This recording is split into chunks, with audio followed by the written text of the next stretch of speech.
For Inside Carolina, I'm Taylor Vippolis, and this is the Insider Rundown where I'll cover what I'm hearing when it comes to UNC football. The Carolina defense admittedly wasn't that good in a win last time out. In Charlottesville, defensive coordinator Gene Chizik didn't think his team held firm at the point of attack and lost gap control too often for his liking. They had different people in different spots trying to figure out what could work, with it being the first game that UNC had to play without its two best edge rushers in Noah Taylor and Des Evans. Overall, it was a performance that the coaches believe needs improvement, and they've got a tall task once again going up against the slow mesh that Wake Forest deploys. A typical run-pass option lasts about 1 second from the quarterback's read to decision, whereas Wake Forest's average run-pass option lasts closer to 2.5 seconds. From a defender's viewpoint, the slowness in which the plays develop makes you question your most basic instincts on the field when trying to determine if you'll be in coverage or in run support.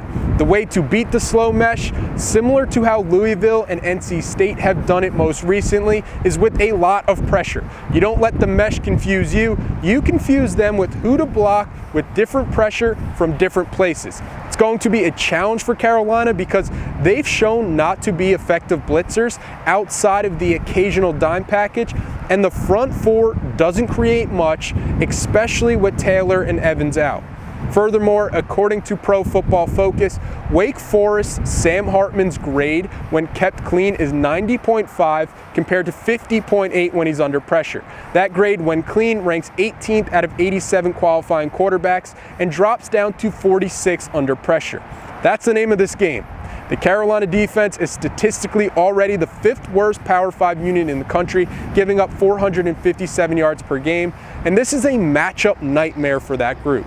With two offenses ranked in the top 20 for scoring, I'm expecting to see fireworks from Winston-Salem. One player bringing it for the North Carolina offense will be Elijah Green, where who could have seen this coming at the beginning of the season?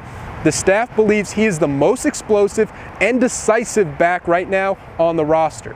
When asked about Green, one coach said that he's coming along and hasn't even hit his stride yet.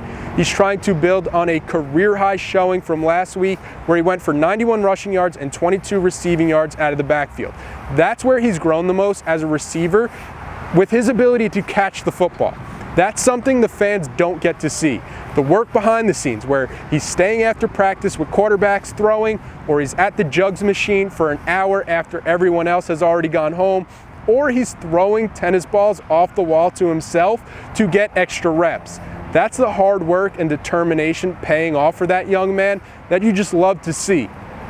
While he's had to work overtime on catching, that's something that comes natural to Josh Downs, who is currently averaging more yards per game against Power 5 competition than any other Power 5 receiver in the country, with 116 yards per game. He's had 3 straight games of 100+ yards, and I don't see any reason that streak won't extend. Defenses know the ball is going to him. He's just unstoppable.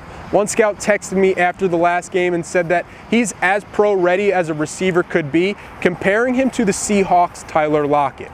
He's an elite route runner with his change of speed and direction, but the most underrated part of Downs' game, in my opinion at least, is downfield. He plays so much bigger than the 5'10" that he's listed at. His ability to high point a ball and catch it in traffic is special. He'll probably find the end zone once or twice with the over-under for Saturday set at 77 points. If you're going to Truist Field, I'll see you there. Until then, stay tuned to Inside Carolina for all the latest coverage leading to kickoff.